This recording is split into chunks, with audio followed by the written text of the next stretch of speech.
What's going on, guys? Your boy Bomber here, and today we're catching up with the Race to Ultron series. This is going to be episode 2, of course. We're catching up and picking up where we left off from the last video. I've got the screenshot up here, as we can see. Last video, which was a week ago, and these are going to be weekly updates because from level 65, which is what I'm almost about to hit, till level 70 is going to take a little bit of a grind to get to. I'm going to show you the XP spreadsheet, the XP infographic that myself and Dr. Chaos created, and that's going to kind of tell you about how long it's going to take approximately to get to level 70, which is of course when I'm going to be able to enter DD2. Just to clarify, that's not level 70 that's the requirement, it is tier 13, but you can only get tier 13 for your characters once you're level 70. So yeah, last week we were level 63, we had 132,000 XP, and today we are at level 64, just about to hit level 65, as I just mentioned. So we'll probably be doing that. We'll probably get to level 75 by the end of today. Not by the end of this video, of course, because we're just going to be talking about it and how I've been progressing and what my sort of plans are, what's changed. For the most part, from last week's video, I did state that I was going to be taking in Captain America and Hulk most likely.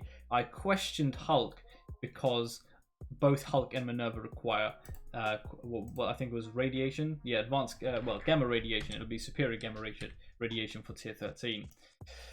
But I realized that Ghost is probably going to be the next best character for that. Now, she is another tech character, but to be honest, she uses the quantum energy.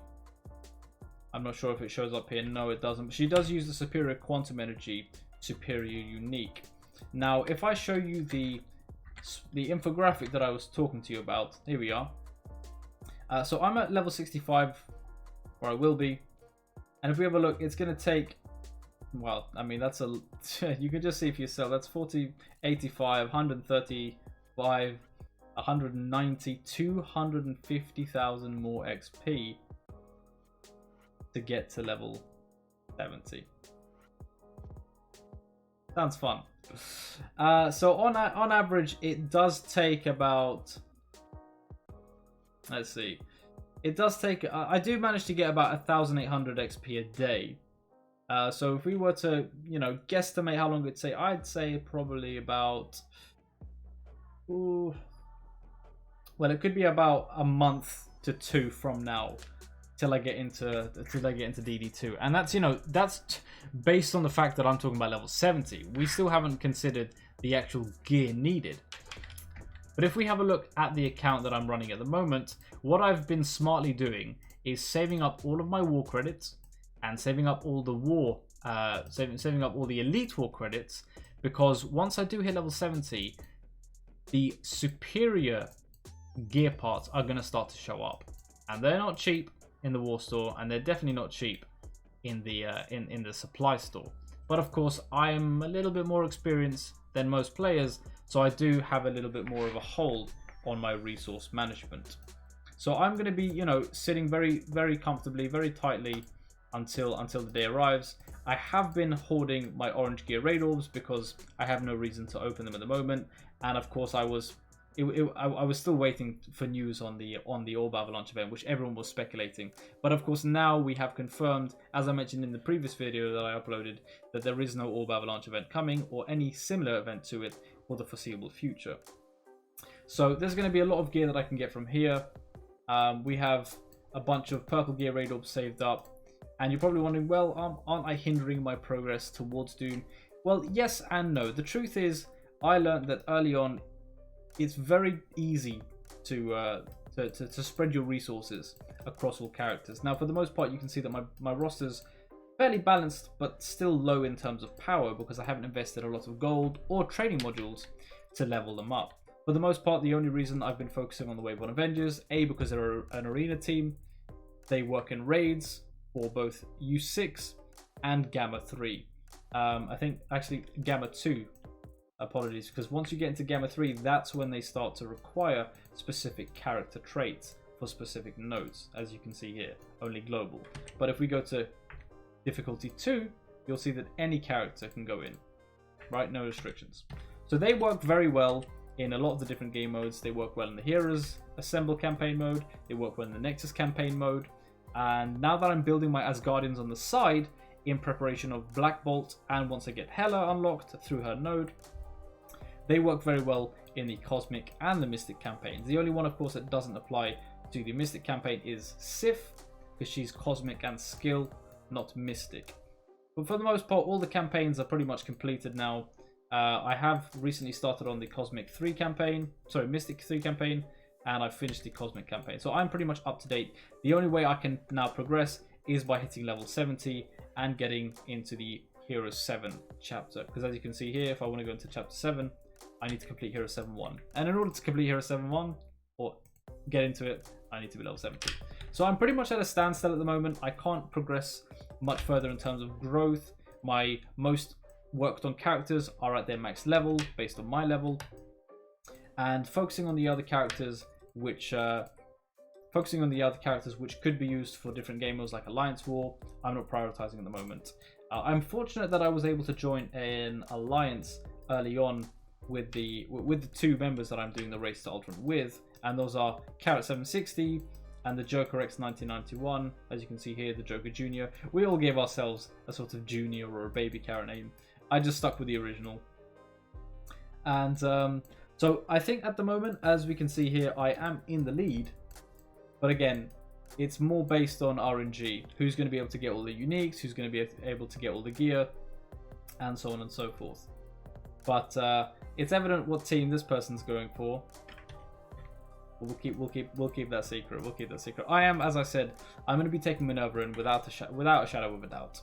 Without a shadow of a doubt, I'm going to be taking her in. If I'm fortunate enough to unlock all the Asgardians by the time I reach level 70, I may even consider taking the Asgardians in, because they work very well as a synergized team. They help unlock Black Bolt at 5 stars. And the Asgardians, for the most part, are very good characters early on. Symbiotes, of course, can counter them, but unless you're a whale, it's very unlikely that you're going to be unlocking them. Or extremely lucky, of course, because they're farmable via orbs. Carnage is in the War Store, no longer in the Mega Orb, which is very odd. And then Anti-Venom is in the Premium Orbs and other orbs. And now Symbiote Spider-Man is only farmable, of course, through the Milestone Orbs. You do have Scream, but I wouldn't prioritize Scream even if I had unlocked her. The top 3 I'd say you want to focus on are Symbiote Spider-Man, Carnage, and Anti-Venom for the Symbiotes. But anyway, that's enough about Symbiotes. So that's where we are at the moment. We are at 600,000, almost exactly 600,000 TCP, 180,000 STP. We've been kind of chilling a little bit on the Blitz side, and the reasons for this are because once you've surpassed that baby bracket, it's very difficult to get into the higher ranks unless you have a more complete set of teams. Now, yes, of course, I'm hindering my success in Blitz by not focusing on my teams, because if I show you my Blitz roster, if I show you all of my Blitz teams, we can see that my strongest team is 180,000.